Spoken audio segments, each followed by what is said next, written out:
Koma me yayi? Dama yayin dare ya ce mi wani abu kauye. To ba za mu yi ba. Da abin da ya kawai sai mu ce mu muka yi.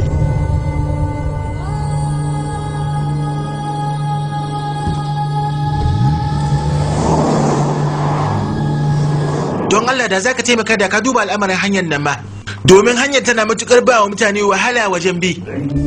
Ko kunya baka ji? Da abin da ya zo bakin ka sai ka roƙa. Kar ka mana bahaguwar fahimta. Duk da kowa ya gaji ne. Suna ga sun samu dama kuma ba za su yi wasa ba. Shi yasa hakan ta fara amma ba komi. Ba dai hanya ba? Ita ma za a yi. Idan ka ci gaba da yin haka, lissafin ba zai kare ba. Saboda anan wajen namu matsalolin suna da yawa. Duk za mu magance su yalla bai. Akwai wadda ta taba gaya min cewa idan mutum yana da wadata na arziki fiye da bukatunsa to sai ya dauko dan riko. Amma ni kuma dukiyata ba yan riko za ta tallafa ba. Wadata ta sai dai ta tallafi kauye.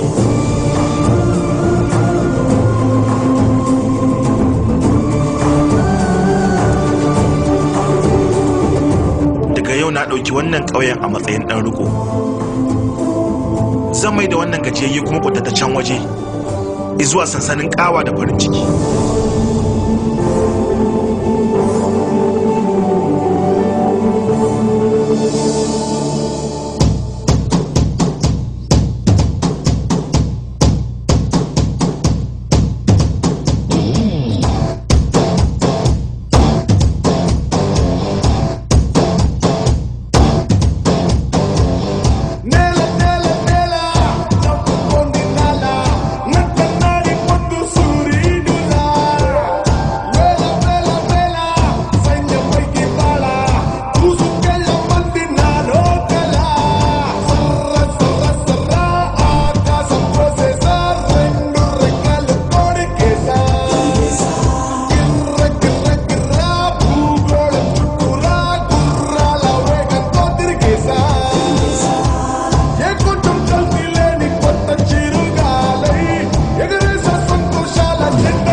wannan karatun naki ya kare ko kuma dai zaki sake koma? Ai baba na kusan gamawa. Nan da sati zan shirya wata tawaga da za mu fara aiwatar da wasu ƙananan ayyukan ci gaba. Amma sai na ga abubuwa da yawa da na koya a makaranta gaba ɗaya an riga an fara aiwatar da su a cikin wannan ƙauyen namu. Abin ya bani mamaki sosai fa wallahi. Tsawon shekaru da yawa ban taɓa ganin canji a wannan ƙauyen namu ba, amma cikin wata 3 kacal na ga an yi abubuwa da yawa. Ta haka ta kasance? Ai wato na tabbatar al'amarin da muke ciki ne Ubangiji ya tausaya mana a kai. Wani ɗaukakaccen mutum ɗan albarka ya zo ya ‘yanta mana ƙauyenmu. Ko gifta ido baya yi, dare da rana aiki yake yi tukuru, domin kawai ya ga cewar wannan ƙauyen namu ya haɓaka. Yawa, an gama abinci ba. To yana zuwa.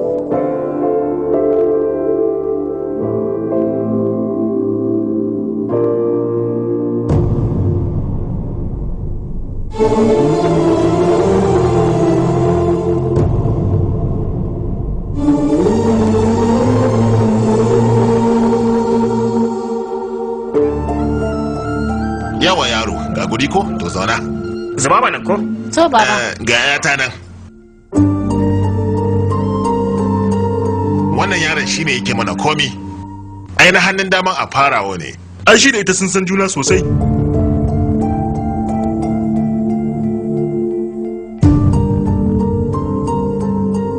Kai, kada ku manta kun haɗa shagalin ƙara shekara ta. Sai da na gabatar da ku ga juna, kada wai har kun manta. Ka bar batun bikin ƙara shekara. Ka fara batun aure su zuru kawai. Inda ke da kullum magana auren nan. Tun da nake na so naga ina abu wannan ƙauye, amma sai na ɗora abokina akan turbar hakan. Ke kada ki shiga shauki fa, kar ki shiga, domin ba na son irin haka. Shin ƙauye na ba ƙauyen ki bane? Duka nan ne ƙauyen mu. Ki je ki kwanta kawai. Kada ki shiga shauki.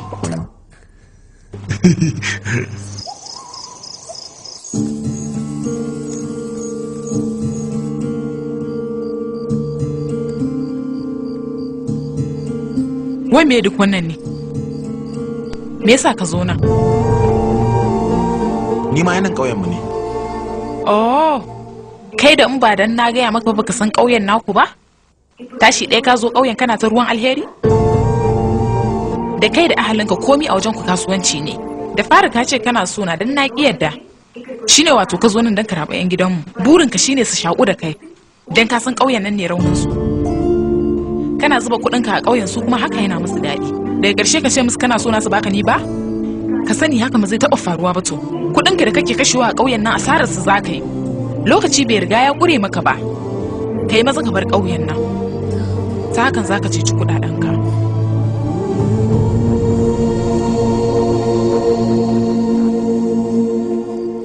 Me haka kuma Aisha? Soyayya tsakaninka da Charu? Shi ne ban sani ba? Yarinya nan ba zubin ka bace. Amma kai kuma zubin ka ce. Ka ji fadan Allah. Kenan wato su suna ta soyayya su ni kuma an mai da ni tamkar gaja hamago ina ta binta. Kai, ta yaya ma har za ka yi tunanin cewa Charu za ta sa wannan fuskar taka? Wannan bai san iyakarsa ba. Yaro, ka gama karatunka sai ka kwanta bacci. Zan je na masa bayanin sauran abubuwan. Me kake kallo? Wuce mana. Cuɗa da kyau. Maga? Ba ki ga yadda ya yi ba? Sai da ne ta ce miki ki ƙara kika ƙi. Idan bai yi ja yadda ake so ba irin wancan ne za su zo neman aurenki. Kai, me yasa ka yi? Kana zuwa za ta karya ka. Da an ta ka cikin rijiya sannan sai ta bi ka da gwanda masatu. Maza ki wanke. Yawa, na gode. Yawa, maga? To ba, gashi jajajir kuwa. Lalle miji mai haske za ki aura. Sai dai ni kuma ban fiye son masu haske ba. Ina laifin masu ruwan alkama ko kuma dai masu ɗan duhun fata haka. Amma masu haske ko kaɗan bana ra'ayinsu. Ban san ma me ya shiga tsakaninku ya haɗa kan rigima da Charu, amma ya bayyana cewar ba ta yin ka. A sirrance take isar da sakonni, ko da na mallake ta, dan Allah kar abota mu ta tabu. To shikenan. A fim din yarinyar bata fahimci jarumin bane, har shi ne tace masa ya manta da ita. Ai kuwa daga baya sai ta gane kuskurenta, ta je gare shi, ta rike shi tana kuka tana ba shi hakuri, tana ta masa magiya. Ana dan sanyi me zai hana ki lullube jikinki? Idan ka sake kai kokarin amfani da salon fim a kaina, sai na karya ma hakuri ka rufa mana baki mu ci gaba da tafiya.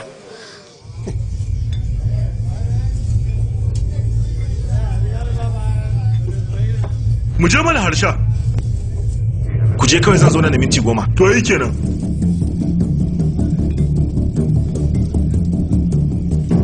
me wannan? Barasa ce, za ka yi ne? Ni ina ta gyaran ƙauye ko kuma kuna batawa?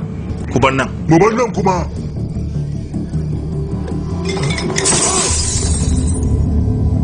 Wannan kayan sasi ne fa. Zo nan. Ba tambaya ne na waye ba. Tambaya ne meye? Anya za ka jima a ƙauyen nan kuwa? Abin da nake tambaya da ba abin da kake faɗa daban? Kwalabe nawa ka sha? Kai, kada baka nemi rigima da mutanen sasi, ba za ka yi labari ba.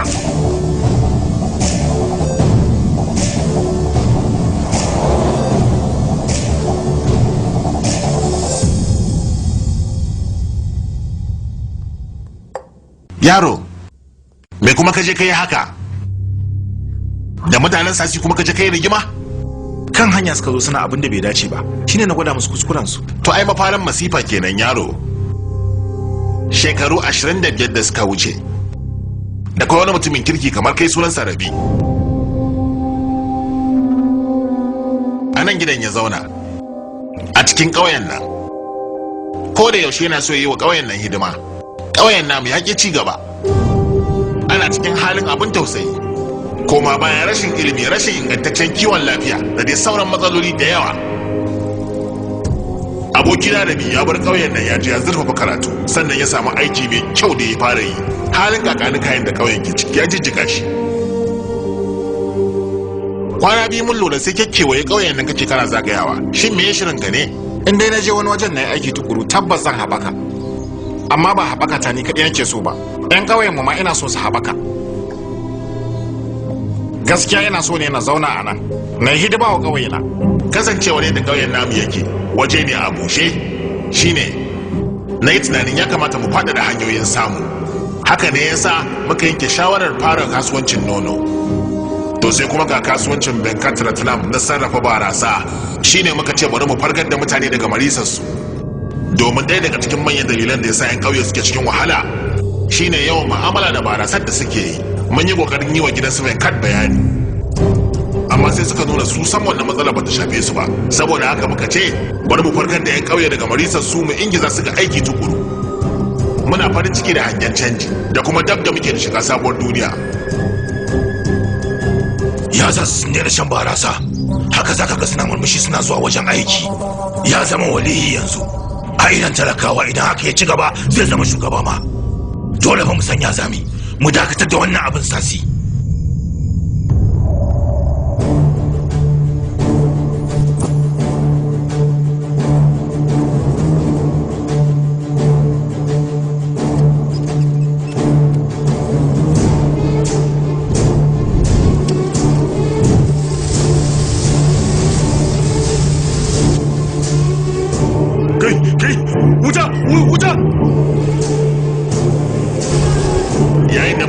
Haske a gabanmu muna ta murna ba mu sani ba ashe duhu ya duk faro mu ta baya ya lullube mu.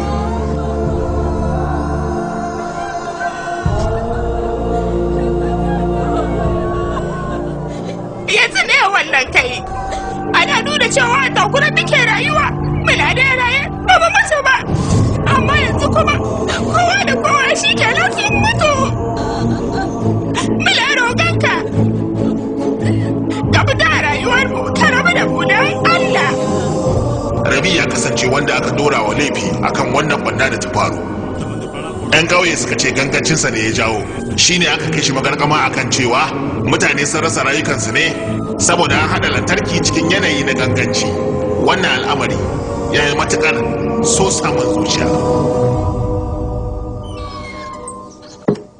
Rabi ya fito daga cikin magargama a matsayin tattauran mutum. Ya kasa mantawa da butulcin 'yan ƙauye, yayin da ya sa kafa ya bar ƙauyen ya yi tafiyarsa bai dawo ba har zuwa yau. Tun ranar da ya sa kafa ya bar wannan ƙauye ya sake komawa ya muli a cikin duhu, har sai da ta kai mutanen ƙauyen sun saba da wannan duhu, yanzu kuma sun ga ratse-ratsen haske a tare da kai. Dan Allah kada ka yi sa'insa da su yaro, saboda hakan zai iya jawowa kai ma mai asarar hasken naka. 'Yan ƙauye ba sa da sauran juriyar da za su iya zama cikin duhu kuma. Yaro dare yayi yanzu, ce ka kwanta.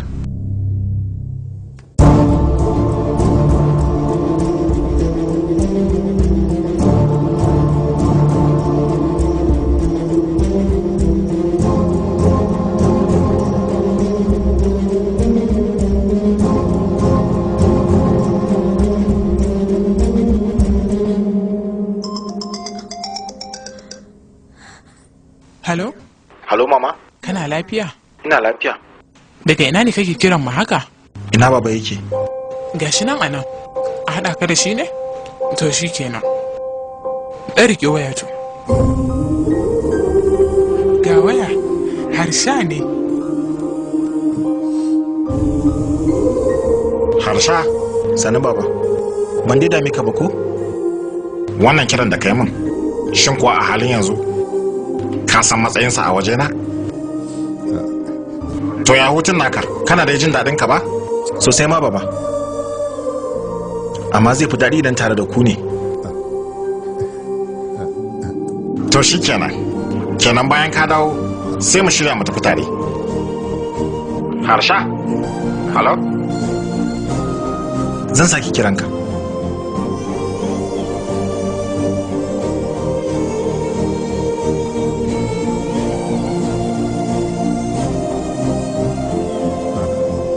So yake ya je hutu tare da mu.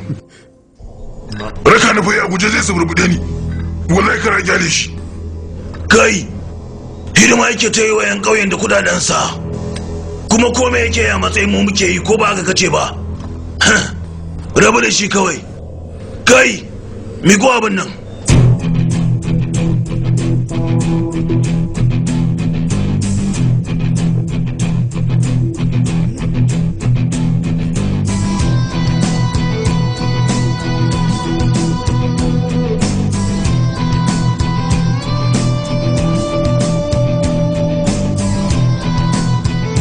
Daga karfe a waje yana da kyau. Dan bari mu dan yi selfie.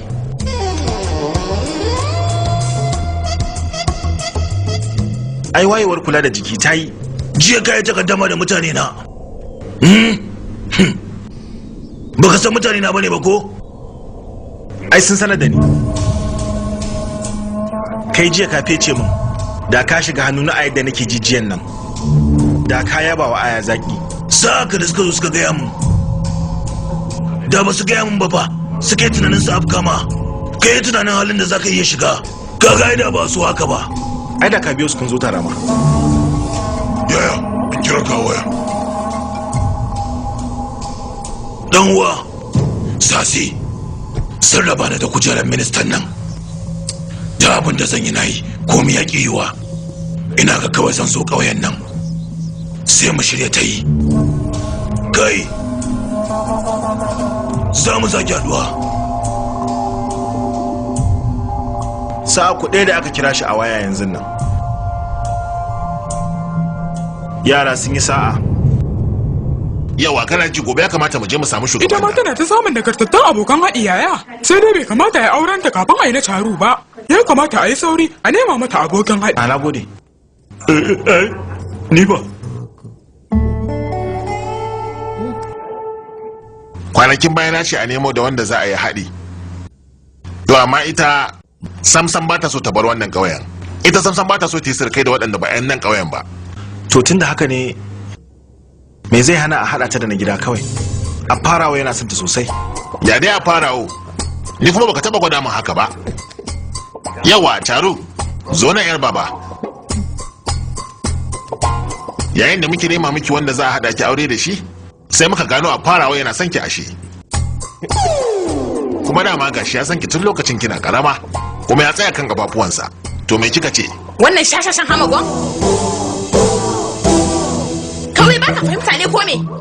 Saboda gudun kada ka mutu da kuka yasa nake ta kakkauce maka. Na ɗauka za ka ɗau haske, amma kwata-kwata ba ka ganewa? Ba kowa ke saurin gane abubuwa kamar ke ba. Mu mukan jima kafin mu gane abu. Zan ja shi shan gefen da masa bayani.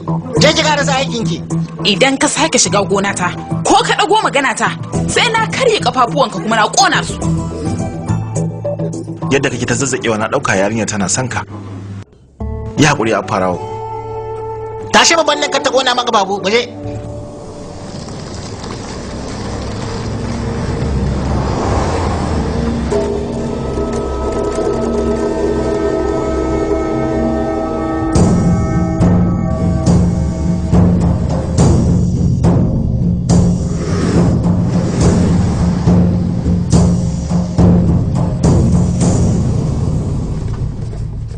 Gwamnatin tarayya ta bayyana cewa a daidai nan za ta gudanar da aikin kusurwar yanki wanda zai mai da nan zinare.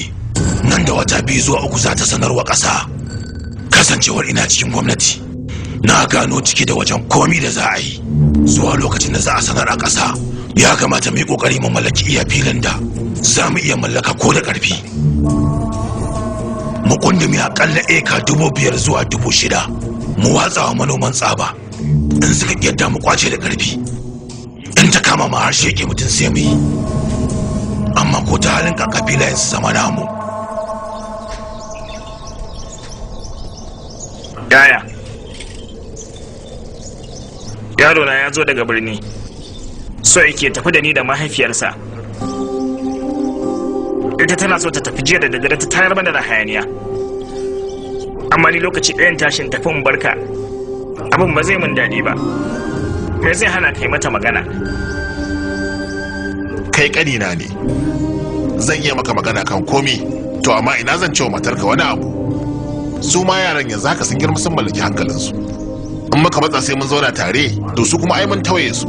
Hakan kuma san kai ne. Duk tsawon shekarun nan mun kasance muna tare.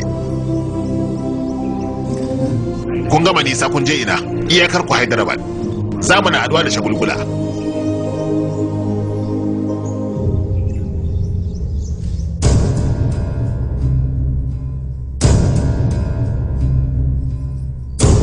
Mama, waɗannan rabin sarin ki kwashe su ko? Me za mu yi da su mu da za mu je birni?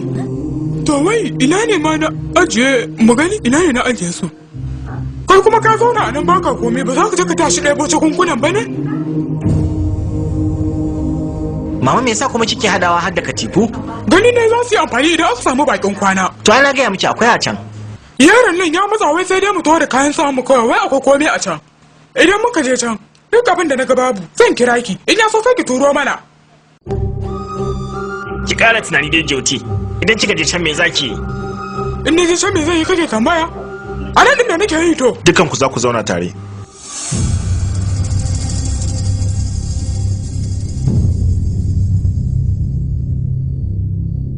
Za ku zauna tare a ƙauye da danginku.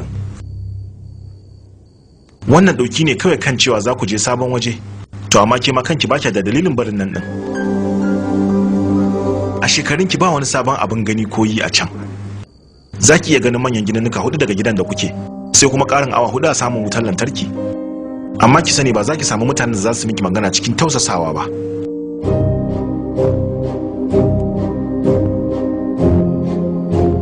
Gatsalinki ba lallai ya damu kowa ko kuma ya cutar da wani anan ba.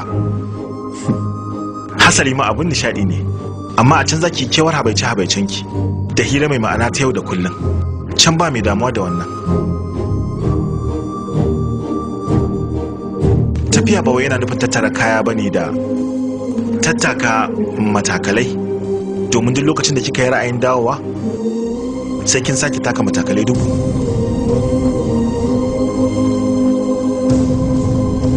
Duk sa'in da ya ji wani zai bar ƙauye, da gudu yake bin su madakatar mota yana roƙon su kada su tafi.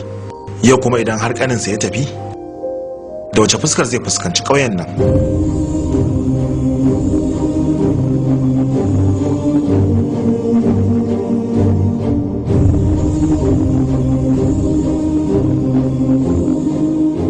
Abu ne mai kyau cewar ka tsaya akan kafafunka kuma kana so ka tafi da iyayenka, amma kuma kada ka manta kana raba su ne da 'yan uwansu da sarakanansu waɗanda tamkar iyaye suke. Idan anan suke zaune za ka iya ka dinga ziyartar su ƙarshen sati. In ka shiga doguwar mota da daddare zuwa safiya ka iso, amma kuma idan suka bi ka tabbas ta zarƙaruwa za ta yi ta koma tamkar ta tafiyar shekara. Waɗannan 'yan uwan sun zauna tare tsawon shekaru 40. Wannan babban abu ne. Ya kamata a ci gaba da kasancewa tare da babban nan, domin hakan akwai fa'ida.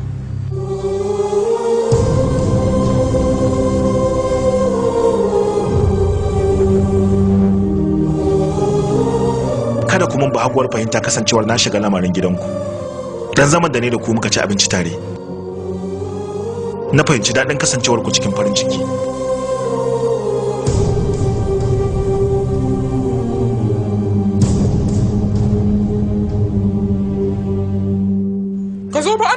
kwana 3 babban shagali, ka ji ko? To shikenan mama. Kaga sai shagali tare ana.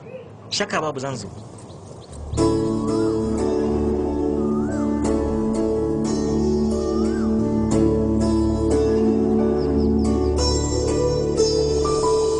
Ka gane kada kana mu zan bincika. Kawo gaskiya kai zinare ne. To shikenan kana ji ko? Zan je lambun Surati, shin ba wanda zai zo ya raka ni? Kai ba da kai yake ba, kallo nan, ni nake ma magana. Kana ji ko kamar yadda nake gaya maka? Zan je lambun Surati, ba wanda zai zo ya raka ni. Kaga kawo. Kai. Lace zan je lambun Surati, ba wanda zai zo ya raka ni ne. Ka dawo kawai. Sai na ga maka dama. Zan je lambun Surati don Allah, ba wanda zai raka ni ne. Yaro, in ba baka je ba cika mana kunne za ta yi, wani kawai ka je.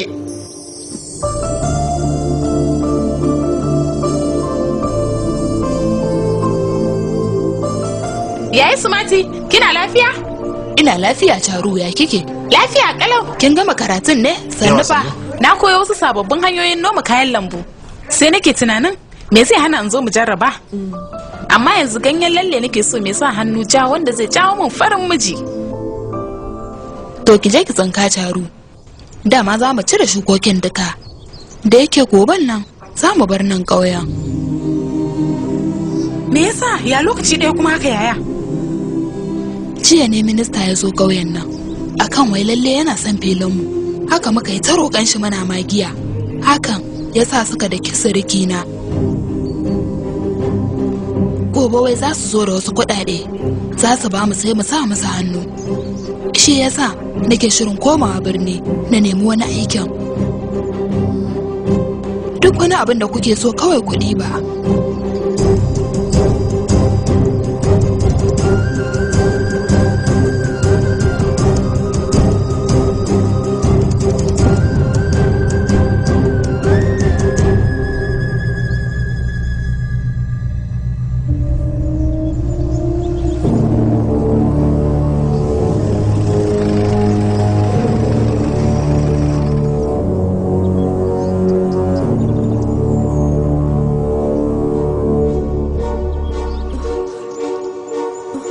Sa hannu a takardar nan ku wannan. Na san da yadda aka yi kasan mijinta da ya rasu ya bar nan ƙauyen zuwa iyakar ƙasa inda ya mutu a shan saboda mu. Tausayawar mu suke bukata. Bata nemi taimakon kowa wajen sayan fili inda take noma kayan lambu domin ciyar da iyalanta. Dan kawai wani yana son filin sai a turo ka da takarda ka tsiye ta. Ku tafi. Ki sa hannu sai mu tafi. Shiga da yaron cikin gida. Ni da nake bako dacin yanayin su ya toshe mu makogoro na? Ku kuma da kuka jima tare da su shine kwata-kwata ko a cikin ku?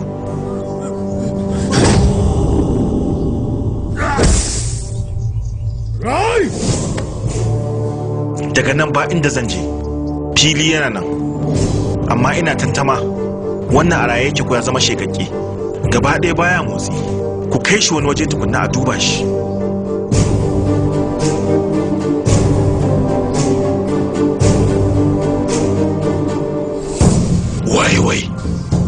Waye a duk ƙauyen ne yake da zarar da zai taɓa mutumin mu? Wani yaro ne. Wai ya mai da ƙauyen ɗansa na riƙo. Duk waɗannan ayyukan da ka gani a nan ƙauyen shi yayi. Na ɗauka wadatacce ne mara hankali. Amma ban taɓa kawo yana da ƙarfin faɗa da mu ba. Ka hauka ne to. Kawai sai bako ya shigo ƙauye ya share waje ya zauna ya ta waɗannan abubuwa ko kuma kai kuna kallon sa.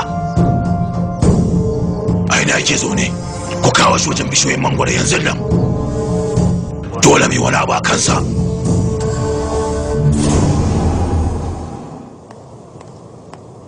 Yaro! Harshen sasiya turo a nemo ka. Ya ce wai a gaya ma ka je wajen bishiyoyin mangwaro suna jiran ka. Sannan kuma ya tafi da Charu wai ba zai sake ta ba sai ka je. Ka bar batunta.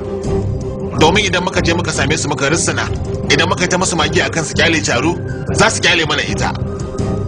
Amma dai kai zai zama da matukar hadari a gare ka idan ka je. Shawara ka tattara kayanka, kawai ka bar ƙauyen nan.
kwarai shi ne.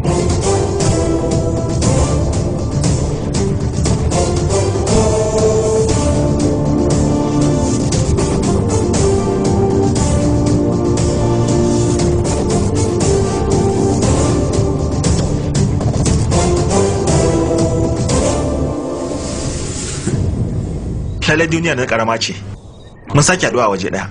Ya kake to? Don ku yi magana da ni me yasa sai kun ɗauko ta? Kalma ɗaya ta ishe ni na zo nan. Charu ki je ko? Za mu yi magana ne, zan zo yanzu. Ta zauna ba wanda za ta. Gwara ta game zai faru ta je ta faɗa. To shi kenan Charu ki jira, za mu tafi tare. Ka zo ka yi magana ka tafi. Nan ba Delhi ba ne, Devara Kota ne. Mashukar mangwara a cikin Devara Kota. Nan sai dai kawai a zo, amma ba a fita. Haka ne? Wato kai ka ta ƙauye, kana ta faman kashe kuɗaɗe, kana bin muradin zuciyarka, to amma me na shiga gonar mu? Ka zaci 'yanta wannan ƙauye a gyara titi, a gyara makaranta ne sannan sai a tafi? Yadda na ɗau rikon ƙauyen nan da abubuwansa na so, haka zalika ma da waɗanda ba a so. Wancan da wannan da wannan da wancan, duka waɗannan mutanen da kai ma da ɗan uwanka duk kun shiga lissafi. Kenan wato ba za ka bari mu kwace filayen ba. Na ma zo ne mu yi magana akan waɗanda kuka kwace a baya. Ta rubuta a nan saboda hali na mantuwa. Kun yi sama da faɗi da kudaden gyaran makarantun sakandare 43, sai kun dawo da su. Sannan kun lamushe kudaden gina hanyoyi guda 72, za ku dawo da su. Miliyan 3,500 na noman rani shi ma an lankwame shi, sai kun dawo da su. Sannan kun sheke mutane 30, sannan kuka ƙara sheke 23 saboda sun kalubalance ku. Dan adam ne zai yi irin wannan? Su kuma dole ku kula da iyalan da suka bari. Kun san kame rafin da tsari ƙauyuka 11 kamata ya bawa ruwan noma. Rafi ma sai kun san kame? To dole dai sai kun dawo da komi. Idan kuma aka kifa, to dukanku sai kun zama shekaru.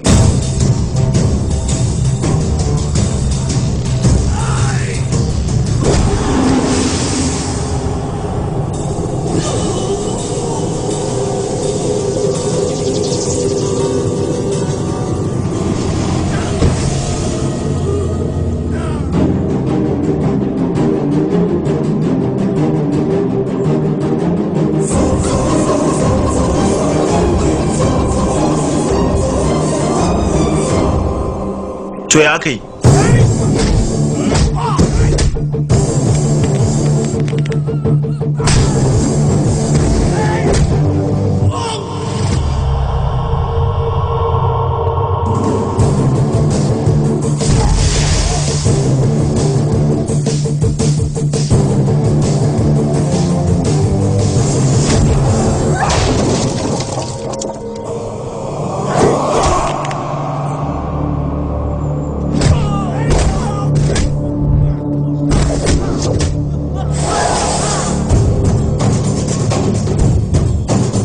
Sai ya kuma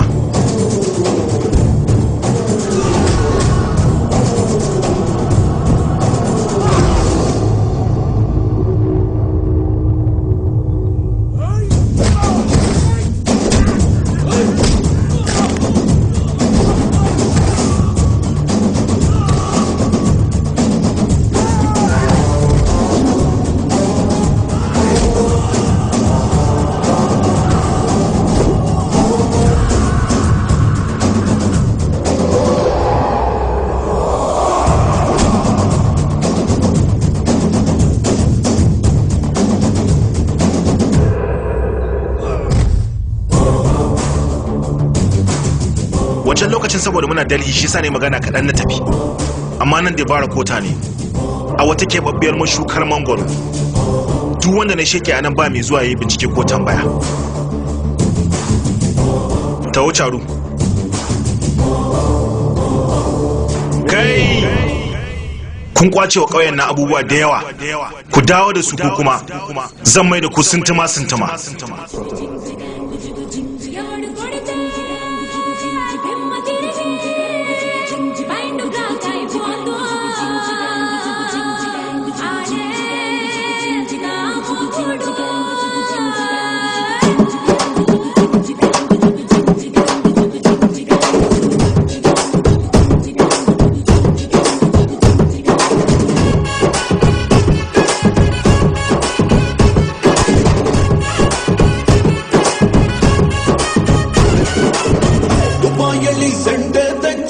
జపానల్లీ పౌడర్ తెచ్చా మలేషియా మొత్తం తిరిగి మల్లెపూలు కోసుకొచ్చా China silk పంచే తెచ్చా సింగపూర్ వాచి తెచ్చా రంగు వెళ్ళి రంగు కళ్ళ జోడు తీసుకొచ్చా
kuskure da na dakatar da kai daga sheke shi har ofishi na yaje ya mun kashe ya kanka a can dalili na yi kuskure babba da ban bashi da kai ba yanzu yana nan yana cikin ƙauyen nan amma mun kasa masa komi kai gunduwa da shi kai kaca da shi sam kada ka raga masa mun yi aron gama da shi yayi a wani lokacin da na tashi kaddamar wasu 'yan jarida tabbas mun haɗu da shi amma ya sassan baɗe ne ya cece su ya tafiyarsa ta wata hanyar ma shi ya sanadiyar da karsa kujerar ta minista shi da rafikant ne mai kadarorin dubbannin miliyoyi da rafikant dai da wucewar kowace rana ƙara tsoron sa nake wallahi. Da kowace yammaci sai ya je rafi. Na samu labarin zai karkata akalar ruwan rafin zuwa gonaki. Halo? Rabi ya kake? Wace magana? Venkataratanam. Ka bar ƙauye abinka, ka dawo babban mutum. Na yi farin cikin cewa ta dalilinmu ne ka zama abin da ka zama. Bayan ka tara dukiya haka, me yasa ka turo ɗanka zuwa nan ƙauye? Mun ɗauka kana da haɗari. Amma ashe ɗanka ya fi ka haɗari ainun. Abin da ya sanadin barinka ƙauye, to zai yi sanadin ɗanka ya bar wannan duniyar. Sai ka zo ka ɗauki gawarsa. Halo, Venkataratanam? Venkataratanam, halo?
duba al'amarin da kyau ka gane ba? To.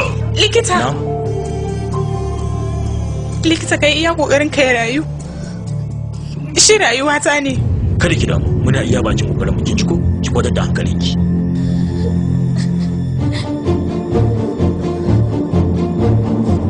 Ba zan iya rayuwa ban ba shi mama. Lishi nake so mama. Ban gane ba Charu. Dama wai tuntuni kan san shi ne?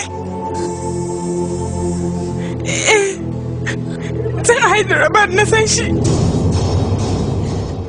Kuma ni da shi muna son juna. Daga baya kuma da na gano dan gidan Ravikant ne da ya bar ƙauye. Shi ne tun daga lokacin na daina kula shi. Lokacin da ya zo nan ma ni ban sani ba. Nan din ma na ɗauka saboda ni ya zo kwata-kwata da daina kula shi da daina shiga harkarsa. Amma sai na fahimci ya ma fi son ƙauyen nan a kaina. Mutumin kirki ne baba. Fiye da kai, fiye da ni, da kuma da ƴan ƙauyen nan. Duk ya fi mu.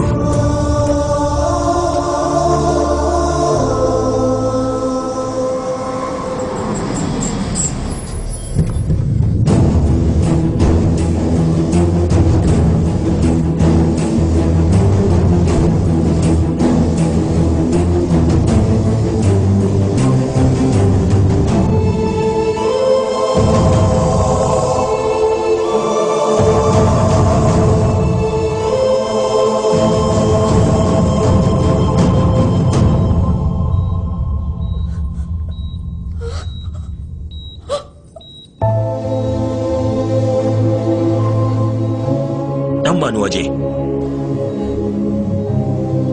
Sunana Dr. Ganesh. Akwai suka ne a wajaje biyu. Ya rasa jini da yawa. Mun masa tiyata. Yanzu insha Allah zai dawo daidai. Shi ya zo wannan ƙauyen kuma ya gina wannan asibitin. Ina matuƙar farin ciki da abubuwan da yake yi. Amma ban taɓa kawa zai jinya a hannuna ba. Sannu fa yalla bai.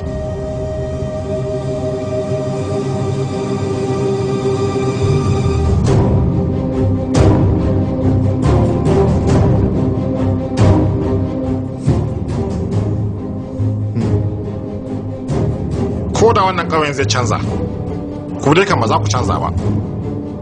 Za ku ci gaba da rayuwa. Ku yi ta rayuwa. Ɗa ɗaya tak. Ɗana ɗaya tilo. Don Allah ku bar min shi ya rayu. Wai me ne a cikin wannan ƙauyen? Ƙasarmu, ƙauyenmu. To ku ci gaba da rayuwarku. Ku rayu abinku. Ko da sau biyu ne kuna iya cin abinci a rana? Kuna tsoro ne me zai faru idan ya tafi ya bar ku? Kai, inda har kuna raye, muddin dai kuna raye, to ni zan kula da ku, dukkaninku. Amma idan wani abu ya samu ɗana, to fa kowannenku.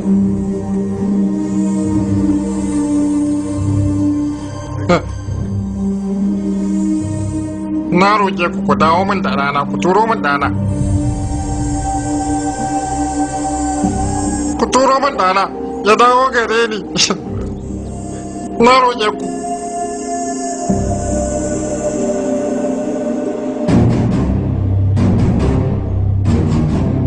Na ji saboda ke ya zo ƙauyen nan, saboda yana matuƙar son ki.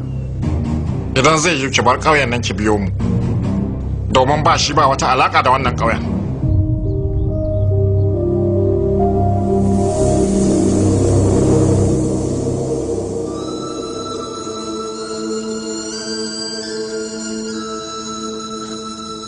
Ba abin da ya same ni mama, kawai dan karamin rauni na yi. Mutane 5 sun rasa rayukansu, ni kuma na kasa cetonsu.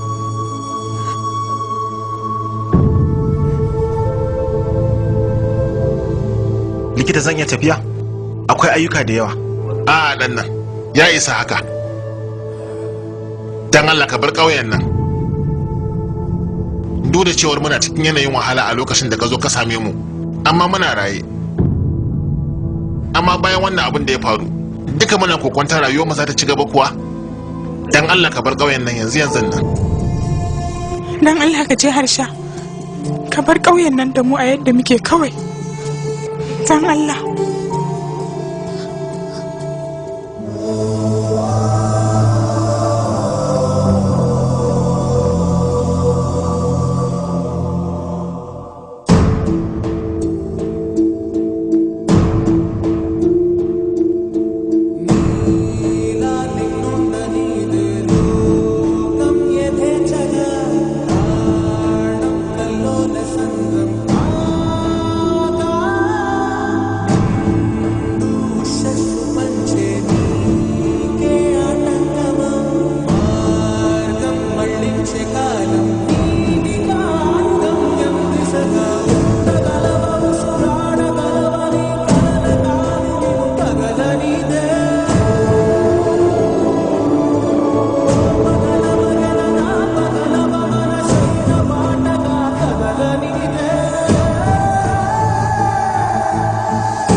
Koken ku ne jawo mana matsala a ƙauyen nan. Tabbas idan ka bamu filin ka kuma ka bar ƙauyen nan, to komai zai tafi daidai. To ai rayuwar mu gaba ɗaya ta dogara ne akan wannan filin gona. Yaya. Kai, tashi, yi baya.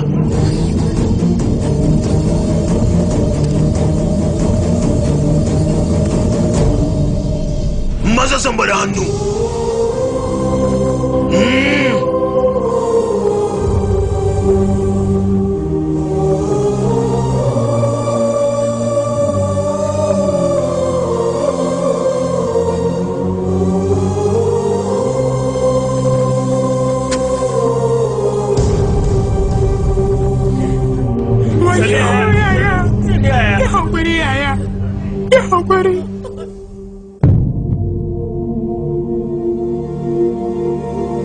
Harsha.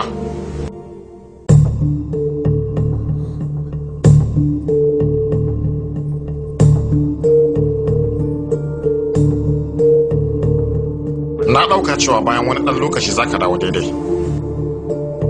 Amma kullum abin naka ƙara tsamari yake. Yanzu ba za ka canza ba? Ina so na canza. Amma na ƙara canzawa izuwa kaina na asali. Yunkuri na duk akan na raba ka da wancan ƙauyen ne. Na dawo da kai nan. Sai me ya rage? Ka ɗauko ni daga can ƙauyen. Amma ka kasa cire ƙauyen daga zuciyata. Wai me a wannan ƙauyen ne? Mahaifinka mahaifiyarka da duk ahalinka suna nan. Komai yana nan. Amma rayuwata tana can. Ni nan gawa ne sanye da tufafi da takalma masu tsada. Amma asalin ni baya nan. Ban taɓa jin cewa wannan shine kaɗai ahalina ba. Ni ji nake duk wani mutum da ke cikin matsala to ahalina ne. A yi min haƙuri bisa faɗan haka. Shekaru 25 da suka wuce ka faɗa musu cewa haɓakar mutum ɗaya ba ita ce haɓaka ba. Haɓakar al'umma ita ce haɓaka. Ya kake gani idan muka tabbatar da haka?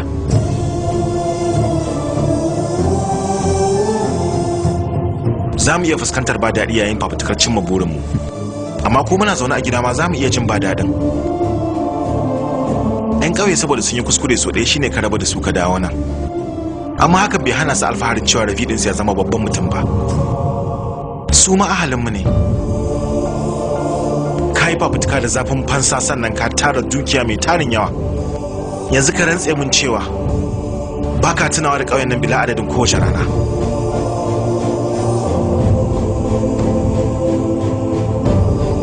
Ka tara miliyan 25,000. Ni ina buƙatar na riɓanya haka. Amma ba zai yiwu ba. Domin kullum ji nake na kyautar da rabin duk abin da ka bani. Idan na zauna a ofishina sai in ga manomi a tsaye a bakin rafin da ba zai amfani gonarsa ba. Idan na zauna zan ci abinci sai in ga mutanen ƙauye yunwa tana koro su zuwa birni. ba zan iya ba gaskiya. Idan na ci gaba da zama a nan wahala kawai zan yi ta yi. Ku ma gani na a cikin wannan hali zai ta wahalar da ku. Tabbas ku kuka haife ni. Amma ba zai yi na tabbata da rayuwa a gaban ku ba don ku yi farin ciki. Ni ba dan kwarai ba ne. Inda hali na kawo muku ziyara a lokacin shagulgula. Abinda zan iya kenan a matsayina na ɗa. A dai wannan rayuwar dan Allah ku kyale ni.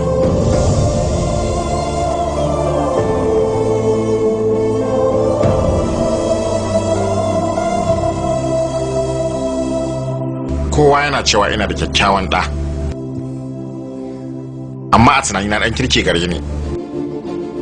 Je ka, ko ina ka je kowa ya ka haɗe da shi, ka sa kowa farin ciki ka kasance cikin farin ciki.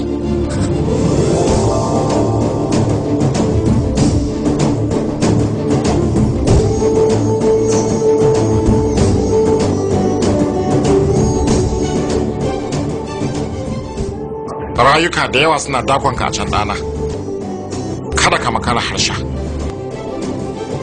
Je ka ko?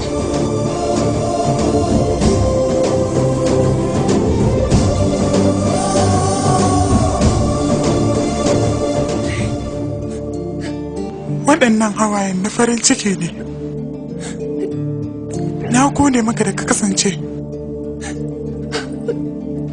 ɗana.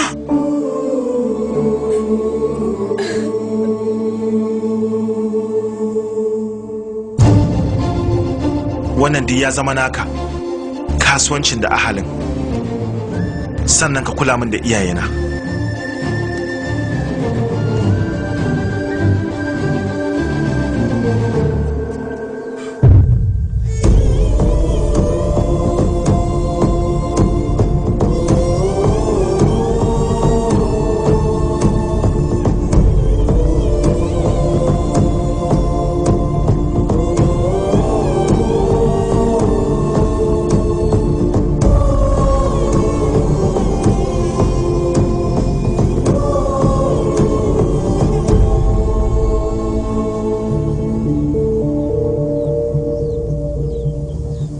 har yanzu mota bata zo ba, domin zuciyata za ta fashe din yayin kirgen ahali na zai bar ƙauyen nan.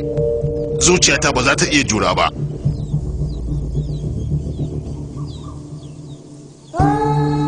Ka san me yasa a duk lokacin da wani ya bar ƙauyen nan nake ambatan kirge da ƙarfi ta yadda zaka ji ni yadda ya kamata. Wanda in tunzura ka ne ka dage ka ga ka hana su tafiya. Wannan ne abin da yasa nake yin haka. Yanzu idan ka sa gaba ka bar ƙauyen nan, to waye zai tsaya mana dan Allah? Ya sami da rayuwar mu. Dan Allah na rayar ka sake tunani. Kai ne tamkar shugaban wannan ƙauye. Yanzu idan ka bar ƙauyen nan, waye san me zai faru ga ƙauyen nan? Ya ƙauyen nan zai dawo. Ubangijin da kuke yi wa addu'a bai amsa addu'o'in ku wajen cire wannan ƙauye daga kangi ba. Kuma a cikin hukuncinsa shi ya kawo ƙarshen zaman ma'ana. Ya nufe mu da zaman wani wajen.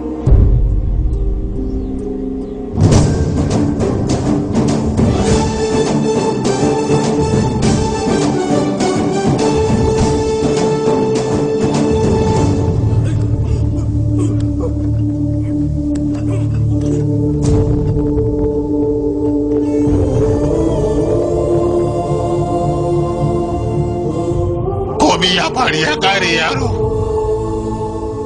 Yanzu haka muna da fili mai girman eka 6,000 a kusa da ruwa. Shin me za a samu da yafi wannan daraja iye?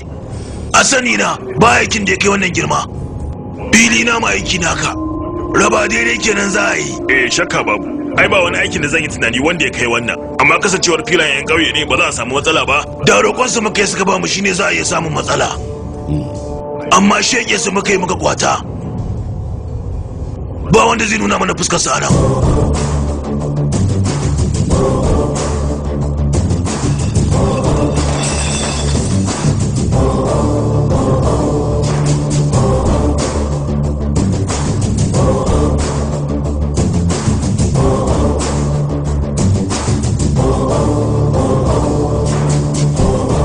wai ma har kun fara kasuwanci da filayen ne? Ba takardu ba ne waɗannan, rayuka ne. Na ɗauka zan ganka cikin shiga mai kyau kana sha abin sha cikin masabarbaɗar sanyi, amma zai fi dacewa ka yi mutuwar kare a cikin masana'antar giya. Me haka Venkat? Sai mun sake haduwa. Kaga. Ina anan dai ba wanda zaka sake haduwa da shi. An yi rashin sa'a. Duk waɗanda kenan suna da hannu a soka mu wuka da aka yi. Amma wannan bai bata min rai ba. Na bar ahalina na zo wannan ƙauyen bisa tunanin cewa nan ƙauyen ne rayuwata. Amma shine sai da kuka salwantar da ƙauyen nan? Ku rantse min cewa kun cancanci ku ci gaba da rayuwa. Zan iya suburbuɗe ku in ƙwace takardun nan, amma kuma za ku sake dawowa in sake mazgar ku sake dawowa dai in kakkabce ku. To haka za a yi ta rayuwa? Na yi rantsuwa da dabara kota, sheke ku ne mafita.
wuta ta tashi ne saboda matsalar lantarki. Ni da ma'aikatan wajen ne kawai muka tsira da rayukanmu. Takaddun filayen da mutanen duk sun kone.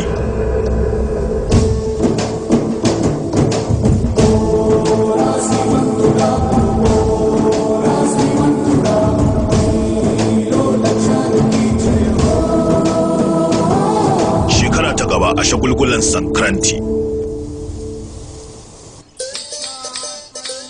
Wayan tambaye ka, a matsayin me ka ɗauki Sankranti?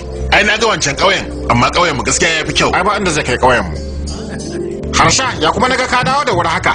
Na je makwabcin ƙauyen mu ne don kace Krishnapuram saboda an samu wadatar kayan gona, musamman ma barkono da wake. Shine na je na siyo akan za ku tafi sai ku tafi da su.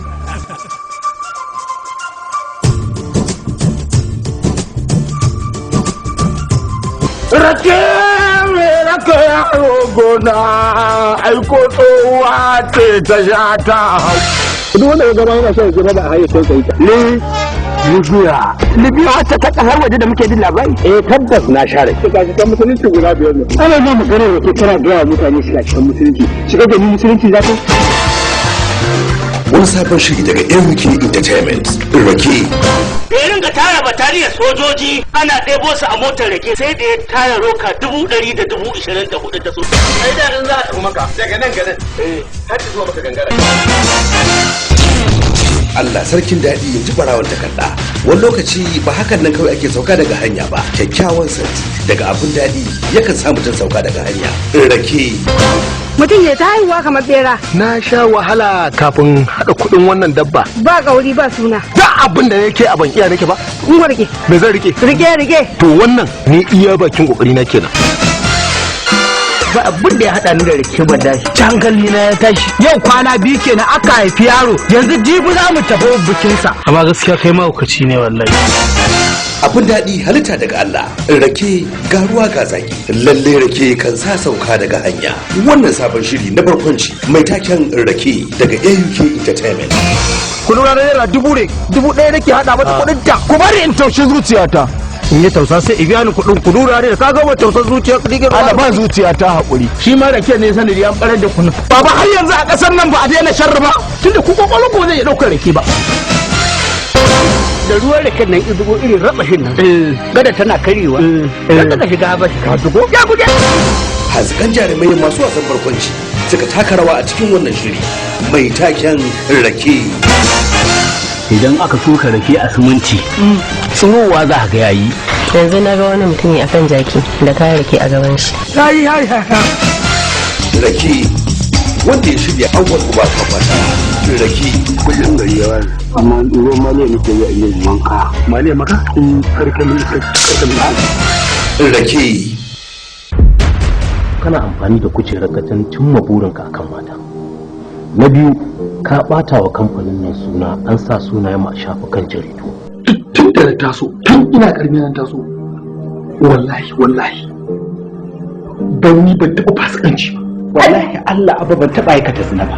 Ƙarya yake kai ka san maka ƙarya a sana yi masana ko a daidaita al'amuran nan. Ashe ban mazinace kake ban sani ba?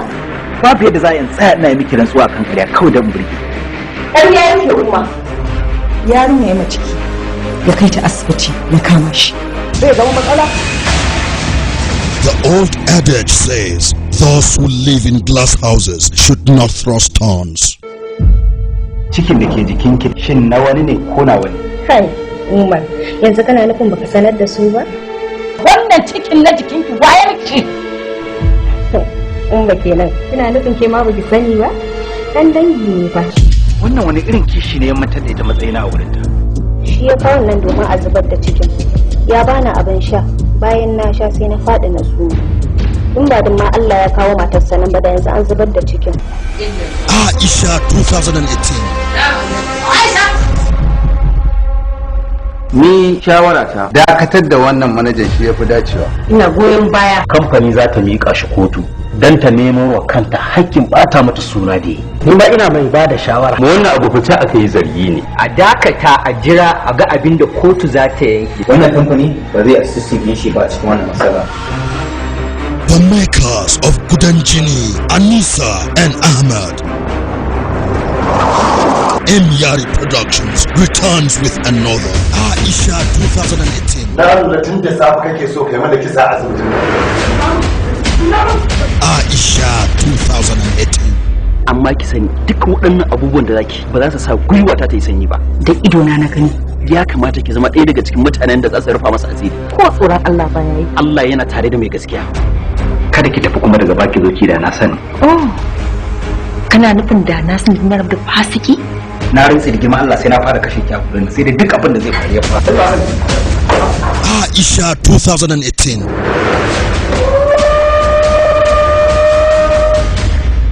Wace al'ada ce ta baka dama da ka bar yarka a ɗauke ta a ringa kai ta makaranta ba tare da yin baiko ba? Objection, my lord. Ya kamata kotu ta yi watsi da ƙarar da ya yi. Kotu ta tilasta masa ya karɓi cikin da yawa Laila Mahmuda ya kuma ɗauki nauyin cikin. Aisha 2018. Story, screenplay, Rahama Abdulmajid. Producers, Tahir I. Tahir and Suleiman Alaka. Aisha 2018, directed by Ma'asamu A.D. Yari. Kotu za ta ɗaga sauraron wannan shari'a zuwa 17 ga watan Mayu. Aisha 2018, there are no secrets that time does not reveal.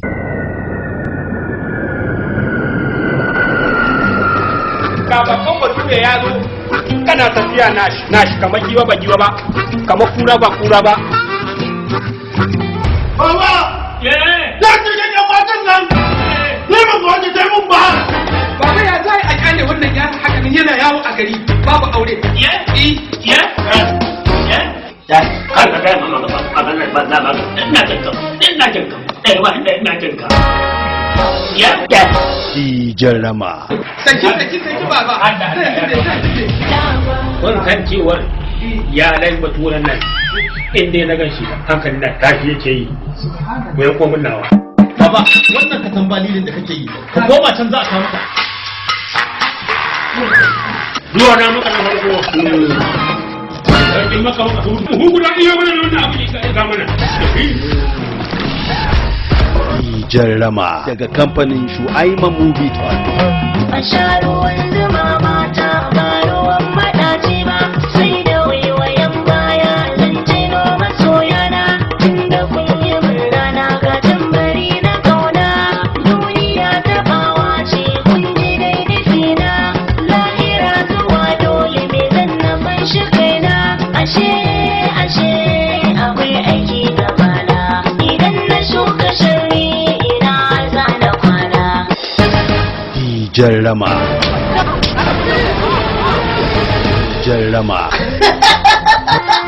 Ta kaɗan yi mun shi bana.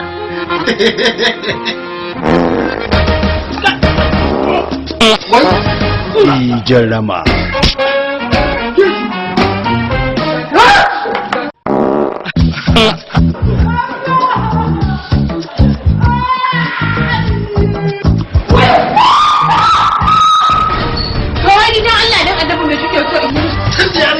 Gidan nan daidai da minti ɗaya ba ta taɓa yin wani abu da za ta fara fushi. Ka ji tsoron Allah ku ta musulmiya. Me yasa tun daga gida mahaifiyarki bata koya miki yadda ake kula da miji ba? Yadda ake. Mahaifiyarka kike nema ki daga dan kwali? Ai wata gaya ma iya ta dan kwali ya bata alƙa. Sangar tashi shi ma ya sangar. An sawai tashi shi ma ya sawai.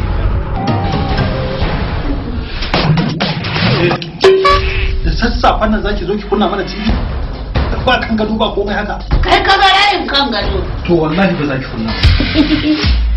Jarrama. Babu abin da ya sani sai yes. Domin irin zubin can ne tunda a can ya karatunsa. Jarrama. Wanda kurti suka yan ibar a yan bere da tube banza a biyu ya dauka barke da cin aiki. Kaya. Gardi kamar wannan. Na. Kin ne mutum. Kuma tun da ka aure dole mu zo gidanmu ne. Na gode ba zai cinye kata saboda magauta. Ba ban tabbatar da kai abin ya da hanci ba. Jarrama. Idan wane ni ma gaskiya ina san kai shakata ka kai ni gidan zuwa in yi kallon zaki. Ban yadda ba ni wallahi. jarrama. Jarrama yan bokan karshen zamani. Dan ta ce ne fa kai me zan yi da kai. Ga ji gogo.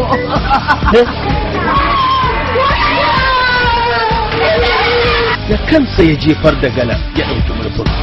Jarrama labari munzali yan fici. Shiryawa Abubakar Bashir mai shadda. Jagoran shiri Nasiru Duna. Ɗaukar nauyi Hassan Mustapha wakilin dukiya. Ba da umarni Ilyasu Abdulmumin Tantiri. Ina takaicin wani ɗabi'ar da ka ɗauka wa kanka. Da aka gaba ta malam babu wannan ayyukan na bai baki. Baki yan foliyo aka yi.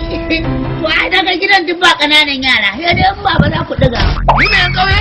Yan ƙauye suna can suna fafutukacci da gida. Jarrama. Shi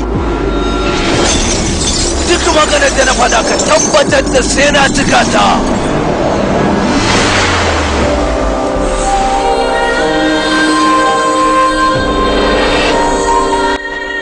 Wannan gari na ne, abin da nake bukata dole shi za a yi. Duk wanda ya ce zai ja da ni, to fa sai na shayar da shi madaran mahaifiyarsa.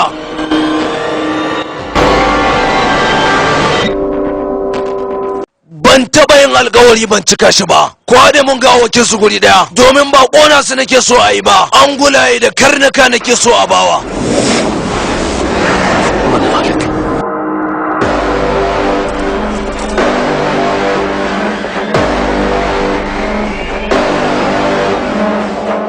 Ba kai komai ba.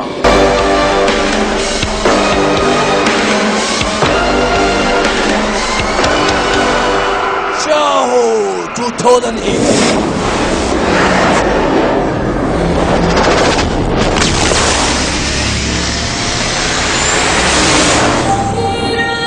Shaho yana nan tafe. Fassarar Sultan masu burbada.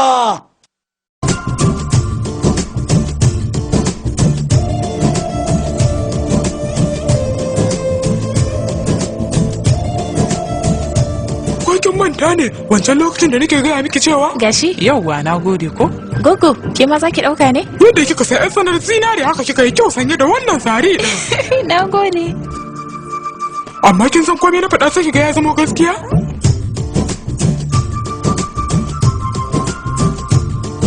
yawa sannan ko ga wata nan yawa a ba komai ne na gode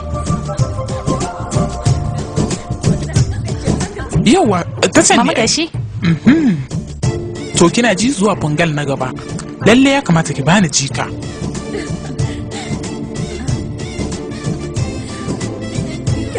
kun ji ni da yarinya ba kunya ce ta lullube ta zuwa shekara mai zuwa mama ta ce lalle tana son jika to me kace za ta kuwa samu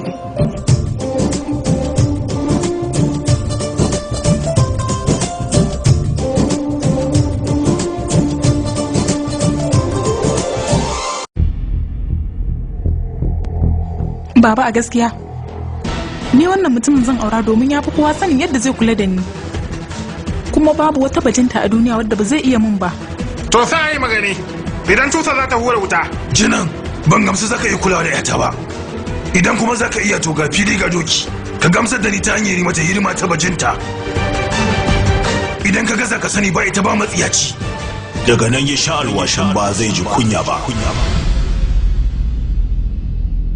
domin haɗa miki kayan lefe zan shafe tazara mai yawa izuwa El Samad ya ƙetare iyakar ƙasa domin haɗuwa da wani tsoho da ya san adireshin El Samad wannan shine adireshin El Samad saboda tausayinka da na ji zan baka suna can garin Kano kana zuwa duk wani kukanka zai dawo dariya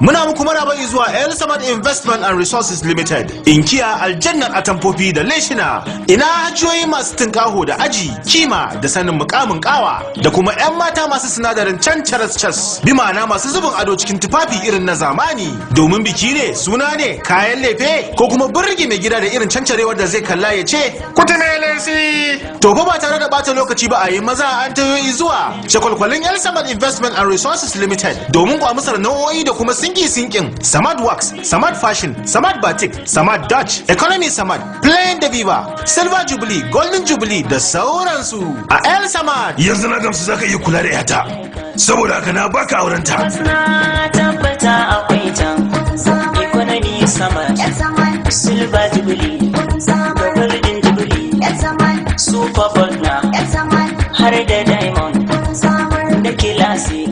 El Samad Investment and Resources Limited, shago mai lamba 8 Unity Road, kasuwar Kwari, jihar Kano. To ai kenan. Ga masu neman tuntuɓar mu ta lambar waya za su iya kiran lamba 08039522041 ko kuma 08092032626. Za kuma iya samun mu a reshen ofishin mu wanda yake Jallab Line lamba 86 tsohon ginin Unity Bank kusa da gidan Labaran Kano, ko kuma a reshen mu na biyu wanda yake lamba 3 gidan Ibrahimawa titin IBB Way Kano. Sannan akwai reshen na uku wanda ke lamba 18 gidan Sarkin Gambari Liti Line Chairman Line Kano. Bayan nan kuma akwai reshe na 4 wanda yake lamba 1 gidan Amana House kusa da filin parking Kano. Za kuma iya turo mana wasikar yanar gizo-gizo wato email ta info@elsamad.com ko kuma tuntuɓa adireshin mu na yanar gizo-gizo wato www.elsamad.com.ng. Tsafta ta kasance makorar dauda, fanka ta kasance. Domin gayyatar buzo ɗan fillo zuwa bikin aure, liyafa, taron karramawa ko lambar yabo ko bikin zagayowar shekarar haihuwa wato birthday, sai a tuntuɓi hukumar gudanarwa ta Algaita Records ta hanyar lambar waya 07011330029 ko ta hanyar saƙon yanar gizo-gizo na katta kwana Algaita Records Music @gmail.com. Safiya mun je rafi ɗiban ruwa tare da kawa. Domin gayyatar mufi zuwa bikin aure, taron karramawa ko lambar yabo ko bikin zagayowar shekarar haihuwa wato birthday, sai a tuntuɓi hukumar gudanarwa ta Algaita Records ta hanyar lambar waya 07011330029 ko ta hanyar saƙon yanar gizo-gizo na katta kwana Algaita Records Music @gmail.com.